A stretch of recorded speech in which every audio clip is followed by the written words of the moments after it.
So let's talk about the Johnson Amendment and the IRS because for some reason it's in the news and it's not because of necessarily anything Trump said, which is bizarre.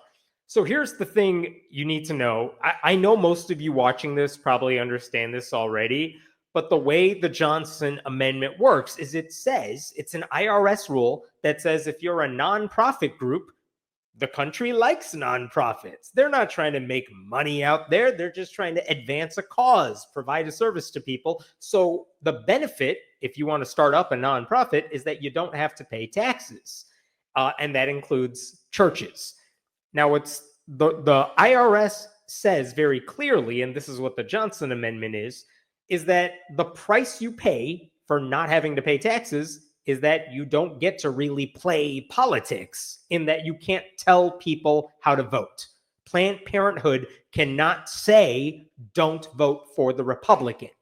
Now, groups get around this all the time. They might say, we release a scorecard, and this member of Congress got an A, and this one got an F. But they can't tell you how to vote, right? That's how nonprofits work. So when churches, and they have done this for decades now, when churches tell their members of their congregation, you need to vote for this person, they're violating the IRS rules, and that means they should have their tax exemptions revoked. That's the basis of the Johnson Amendment. The problem is, as I have discussed many, many times on this show, there's no proof that the IRS is actually enforcing its own rules. ProPublica did a massive story on this a couple years ago where they basically said, look, here is proof and proof and proof of conservative Christian churches telling their members how to vote. And as far as we can tell, the IRS has taken no action on any of this. I think in the past several decades, only one time has a ministry's tax exemption been revoked, and it's because they put a full-page ad in a newspaper that said vote for this candidate. Like, that was a little too egregious. And that's about it. Maybe one other time, but even that one's hazy. So the reason I bring all this up is that this week, I found out personally, this is news to me, that not only did the IRS investigate a church for violating the Johnson Amendment, like, they actually spoke with the church and they said, we're threatening to take away your tax exemption. And then the church fought back. And that's the story I want to tell you about, because it's interesting for a couple reasons that I'll get into as we talk about this. So let me take you back to like August of 2022. I may have made a video about this back at the time, and then I forgot about it until I was researching this story. But basically, August of 2022 in Florida, in a part of Florida, there is a church named Parkview Church. And the pastor of that church, his name is Greg Peters, he brought up on stage 3 candidates for the Flagler County School Board. And he basically told his congregation, you need to vote for all 3 of these people, because if you do and they win, conservatives will have a majority on the school board and they can do whatever the hell they want. That's the gist of what he was saying. I'm going to play you a clip of what he said, and then we will talk about it. All right. Let me play you this one clip. This is Pastor Greg Peters telling you about these candidates and why he feels it's so important to discuss this. In the 25 years that I've been pastoring Parkview, never one time in 25 years have I brought a political candidate to the platform. And so today I thought, if I'm going to do it, I'm going to do it right, and I'm going to bring 3. You say, Pastor, why? Is the easy answer. For the souls of our kids. Franklin Graham said, the most important elected position is the school board member. And there's been so much in our world that has been going on. And there have been things that have happened in our school board over the last few years that have deeply disturbed me. And so today I've asked Jill Woolbright, Will Furry, and Christy Chong to come and be a part of our service. There are 5 school board members. The 2 opposing votes against a conservative agenda, the 2 opposing votes are not up for re-election. So the 3 seats that are being voted for, all 3 must be conservative in order for the school board to be flipped from liberal to conservative. All 3 of these candidates have been supported and backed by the 1776 Project, which the 1776 Project has overturned in excess of 40 liberal school boards in the last year across our country.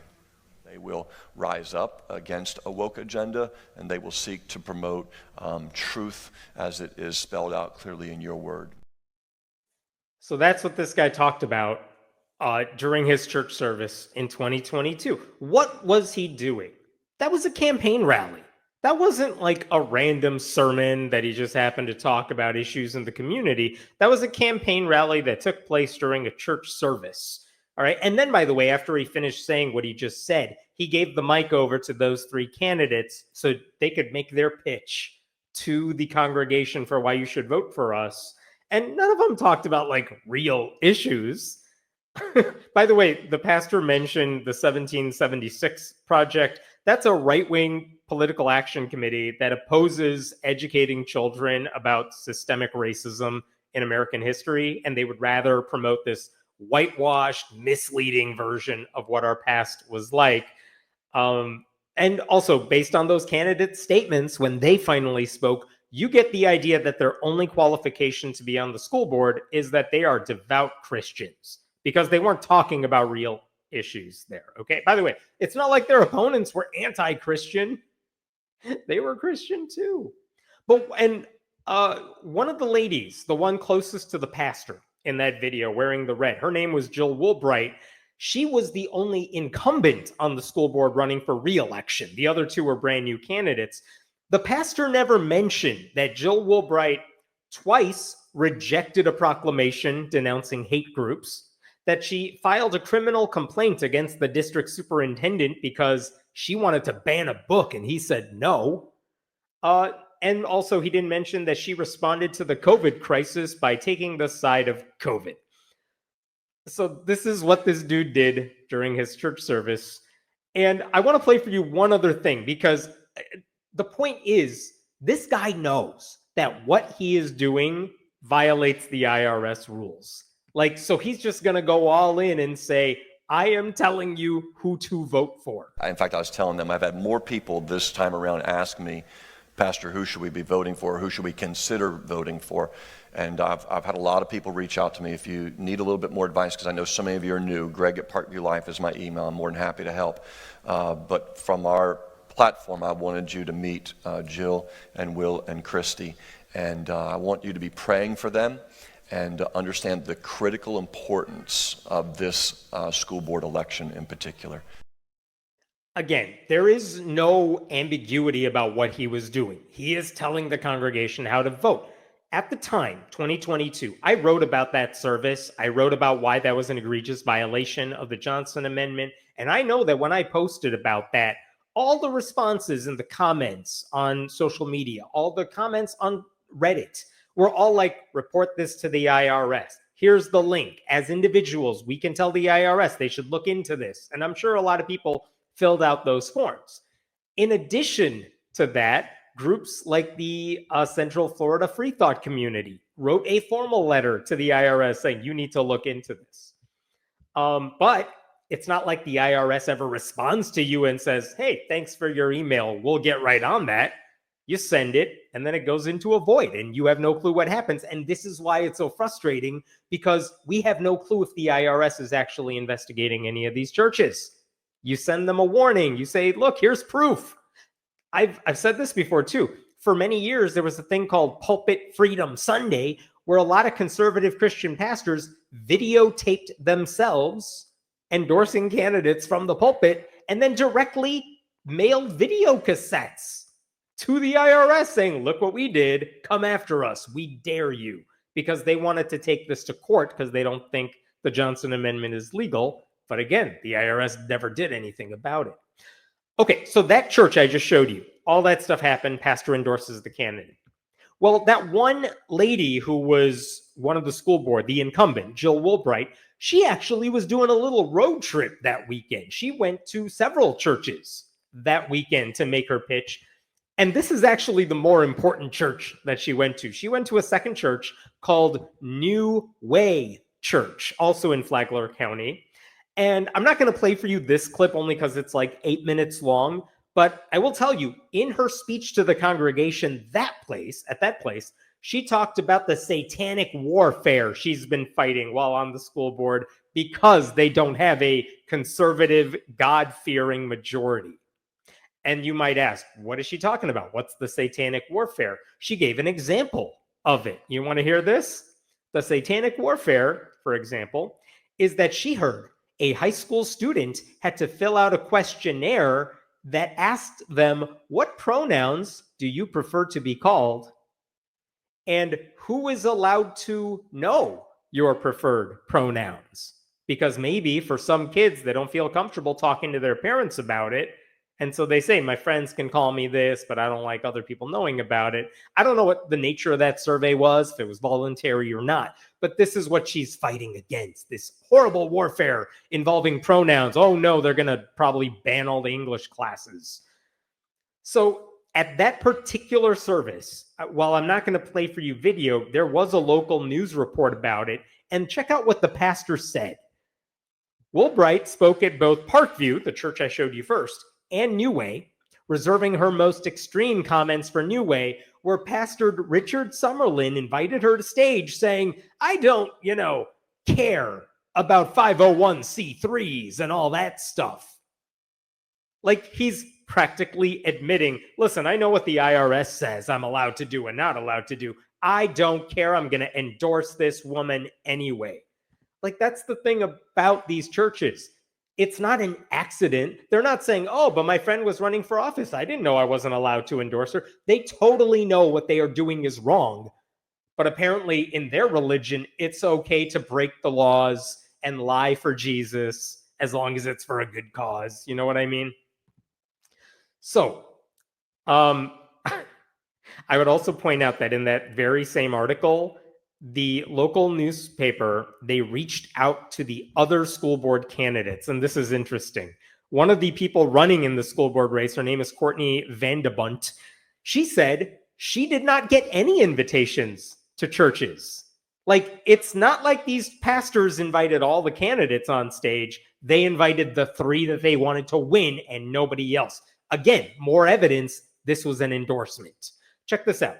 I think an endorsement by a church leader is inappropriate, she said today. I would like to see church leaders encourage their congregation to vote and learn about all candidates, not just 3 out of the 7, as well as invite all candidates to speak at their events. Yeah, and by the way, that would be legal for them to do, but the churches didn't do that because they weren't interested in making sure their congregation knew who all the candidates were. They wanted their congregations to vote for those 3 people. And by the way, they wanted to keep their tax exemptions while they did it. That's what the problem was. That's why everyone was complaining about it. That's why the IRS should take away their tax exempt status. So 2 things happened after those churches endorsed those candidates. And I did not talk about this in 2022 because honestly, I just didn't follow up on this story. I was waiting for the IRS to do something, which was dumb on my part. The first thing is that those 2 other candidates who were on stage, not the incumbent, Jill Woolbright, but the other 2, they did win their school board races. They're still on the school board today. Jill Woolbright, the one who did the road trip of churches, she actually lost that race. She was off the school board. They did not get their conservative supermajority that they wanted. So that's interesting. But here's the other thing. After all those people talked to the IRS, it turns out we now have proof that the IRS did investigate at least the second church where that lady talked about satanic warfare. Now, maybe the IRS investigated the first church, the one I played you the clips of. I don't know. But we have proof they investigated the second church. And I know they did it because, look, we have a copy of the letter that the IRS sent the church. Check this out. I'm going to scroll a little bit here so you can see this. This is from You can see it's IRS letterhead. Look at the date above my head here. June 14th, 2024, because they took their sweet time. But look at this. Dear New Way Christian Fellowship, why we're sending you this letter. We have some questions about your tax-exempt status as a church under as a 501c3 church or as a 501 church. Our concerns are based on information we are in possession of, indicating you may have conducted political campaign intervention activities, which are prohibited under the rules. And so they basically say, look at this paragraph at the top of the screen here. I have a reasonable belief that you may not be tax exempt as a church because you were endorsing those candidates. I am approving this church tax inquiry. So basically what the IRS is doing is saying, listen, we heard some stuff about you. We have proof that you did some stuff. So we just wanted to ask you some questions about it. Which again, that is more than we have ever seen the IRS do for any church. And if you scroll down here, after a couple, just legalese, who cares? We get to the heart of the matter here. So check this out. This is from the IRS. They asked questions to this church, just saying, look, just answer our questions. Maybe this is a misunderstanding. It's just a silly misunderstanding. We'll let it drop. But can you go ahead and just try to answer some of these questions? And look at how simple these questions are. Number one, here's a URL to a video. This is actually a video of Jill Woolbright speaking at that second church that was posted by a news organization, the one that wrote the article about what she did. So they say, hey, here's a video of her speaking. Does that accurately reflect her speaking at a church function at your church in 2022? If yes, how many people were in attendance? In what capacity were they there? Basically saying, was this a church service or was this something else? Maybe it was something else, in which case we'll all go away. But if it was a church service, we got a problem. Letter B. Also, the reference video appears to have been published by a local news organization. Did you all publish this through your church? Because if the church posted a live stream of their sermon online, you could make the argument, yeah, they want everyone who follows their church to vote for this candidate. But if they, if she spoke to the congregation, but they didn't stream it, that's a point in the church's favor. You know what I mean? And part C, why'd you let her speak? If this was an official church function, these are good questions. I would like to know the church's answer to these questions. And they ask other questions too, if I like this one too. I'll stop here, but look at 2A. If you believe what she said in the video is not prohibited campaign intervention, tell us why. Maybe we're all misinterpreting this thing. So we'll give you a chance to explain yourselves. So they went through pages of these questions. Are you aware that this is not okay? Are you aware this violates your tax-exempt status? Have you done anything like this during that election that we didn't talk about yet?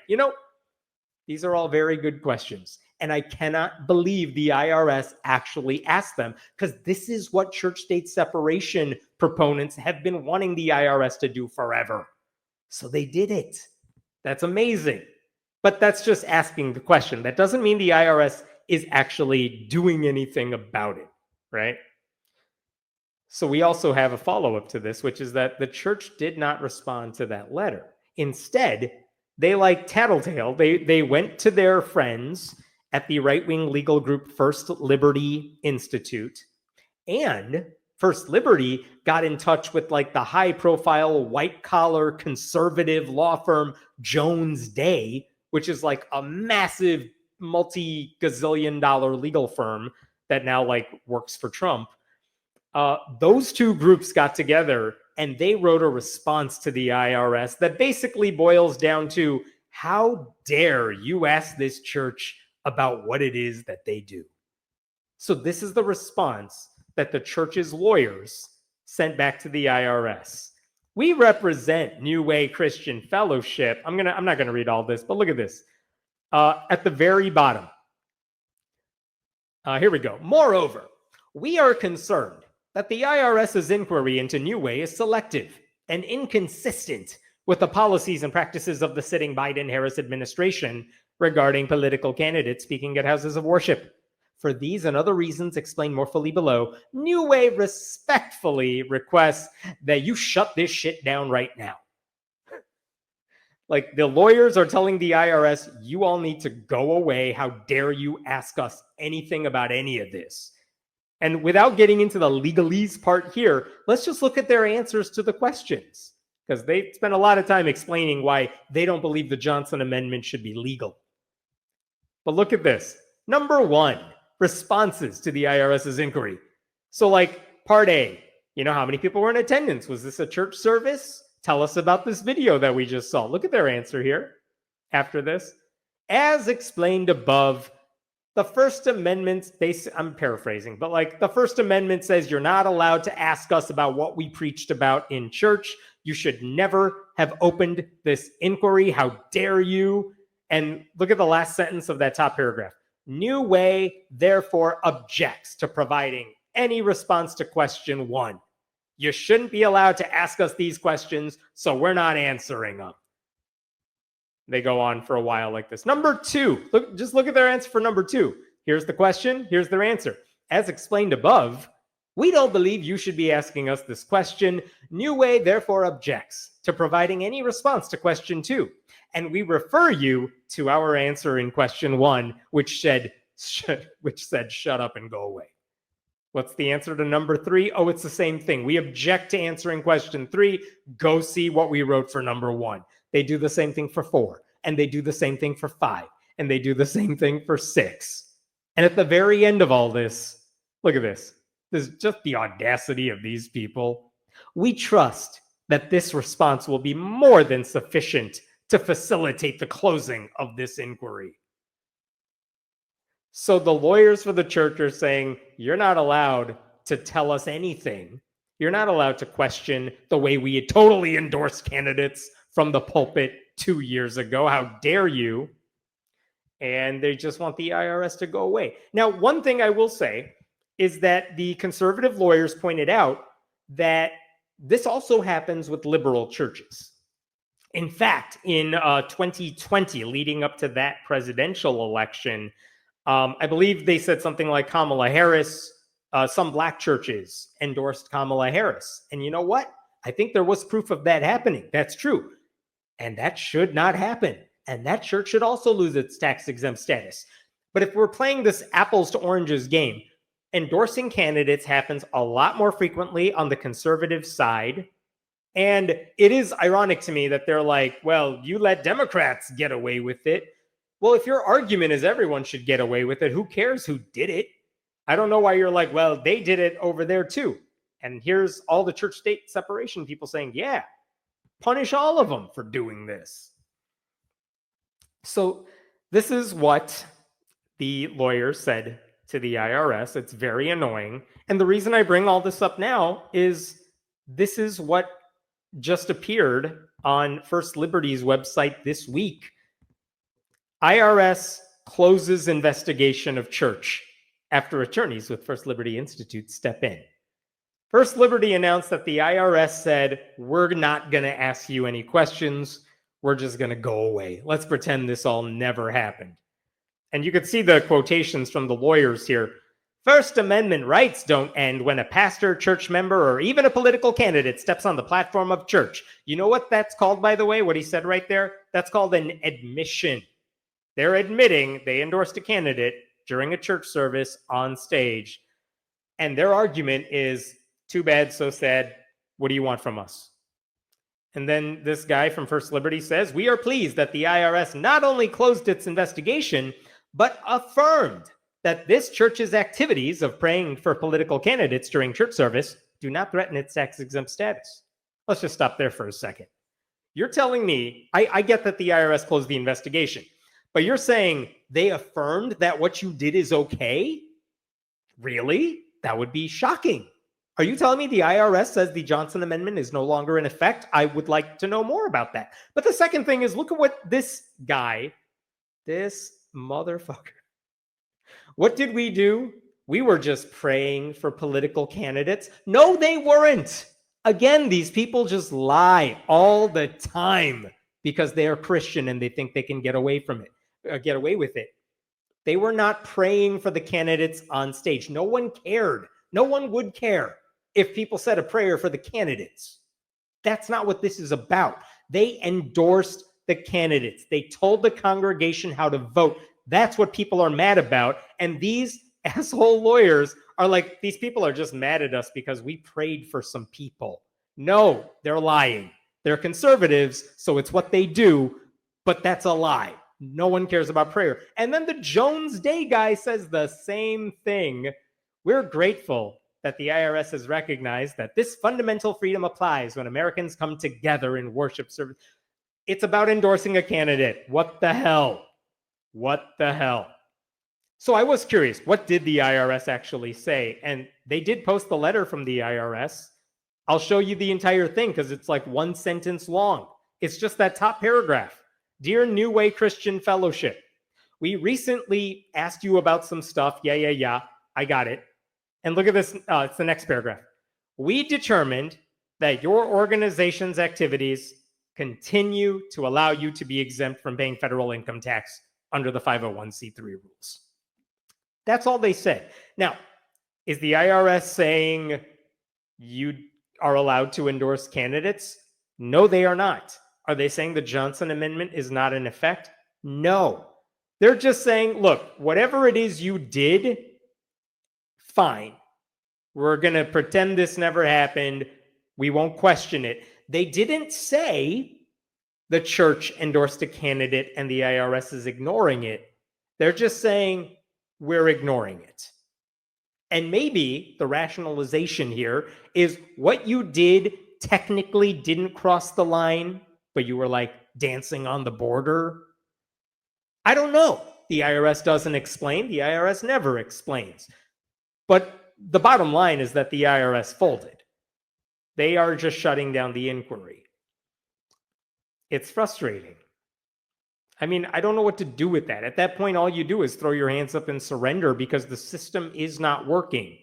Now, the thing is, even if the IRS sent this letter, all they confirmed is what people like me have been saying for years, which is that if the IRS is not going to police its own rules, if they're not going to enforce their rules, then I don't see why conservative Christian churches are anything but an arm of the Republican Party at this point.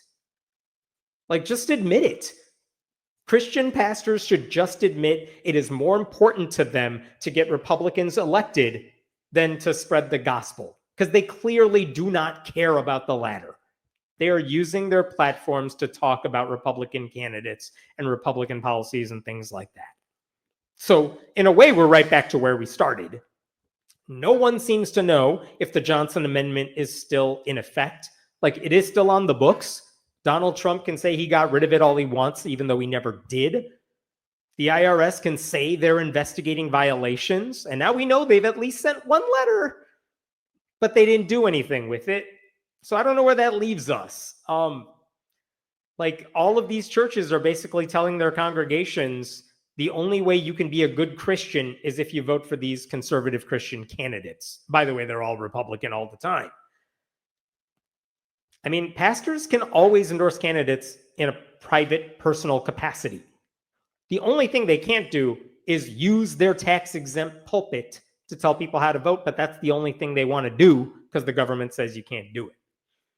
Again, if Planned Parenthood told people how to vote directly in the same way, these people would be first in line complaining about it. But because it's a church, they're all looking the other way. I don't know. It's wildly unfair that Christian churches have been able to break rules that other nonprofits would never be allowed to get away with. But I will say this, and then I'll be done. If the Johnson Amendment is not in effect, and it clearly doesn't look like it is, then I think liberal nonprofits and liberal churches should start endorsing candidates nonstop for every election imaginable. Like, there's no reason to disarm unilaterally. Go fight fire with fire. Tell people how to vote. Because unless the IRS goes after them, like, stop ceding ground to conservative churches that do this all the time. It is infuriating. But I did find that update really interesting. Okay, I'm going to stop there for this story. What questions we got? IRS will not do anything to churches under Trump's administration. I mean, here's the interesting thing about that. Part of me thought, oh, did they open the inquiry during the Biden administration, which they did, and now they're shutting it down because now it's under the Trump administration.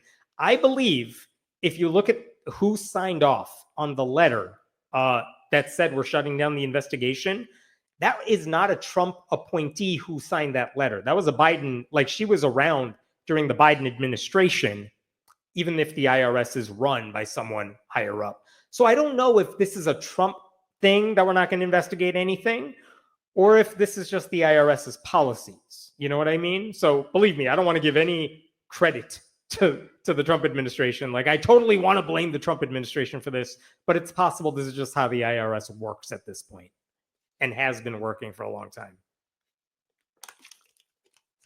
Sad that I knew, without even knowing the story, exactly how these zealots would react and exactly what they would do. I know, me too. So damn typical. I agree. Freedom of speech for them to break the law, but no freedom of speech for people just wanting to use different pronouns. Yep. They'll go after college protesters because that free speech doesn't count. And if you want to use a different pronoun, that you're not allowed to do that. But if pastors want to tell people how to vote, totally fine. So the IRS investigated at least 2 Johnson Amendment breaches in as many years. Well, at least 1, maybe 2 at least. But like, they investigated something. Someone at the IRS is doing this. I believe a couple of years ago, the IRS agreed to a rule that said when it comes to investigating churches, like someone at the very top has to sign off on it before you're allowed to investigate any churches after conservatives complained about it. I don't know if that rule's still in effect, but it could explain why they couldn't move forward with the inquiry, because maybe someone in the Trump administration said, I'm not signing off on this. It's probably a dumb question. I'm not American. Congratulations, by the way. Why is the school board voted in? Shouldn't it be educators and people who know what need to be taught? Oh, you're adorable. School boards are local, so in theory, the local communities get to elect who runs their district, even though the people who run the schools themselves, the administrators, tend to be educators with degrees. But the school boards could be anybody. Like, I'm fortunate that the public school district where I live is run by competent, non-administrative people. They're just like good people running the school board. But as we've seen in the news a lot, there are lots of communities where you have a bunch of right-wing zealots who don't care about public education, who get voted in and run the school district and say teachers are now not allowed to teach the following. And that's where you get these clashes between educators and experts versus Republican zealots who don't care about education. But unfortunately, that's why the school boards voted in. That in itself, to me, is not necessarily a problem, to have local control of education, as long as there's some oversight, as long as there's some baseline about what has to get taught. Otherwise, there would be chaos. A lot of places would not get a good education. But I love the question.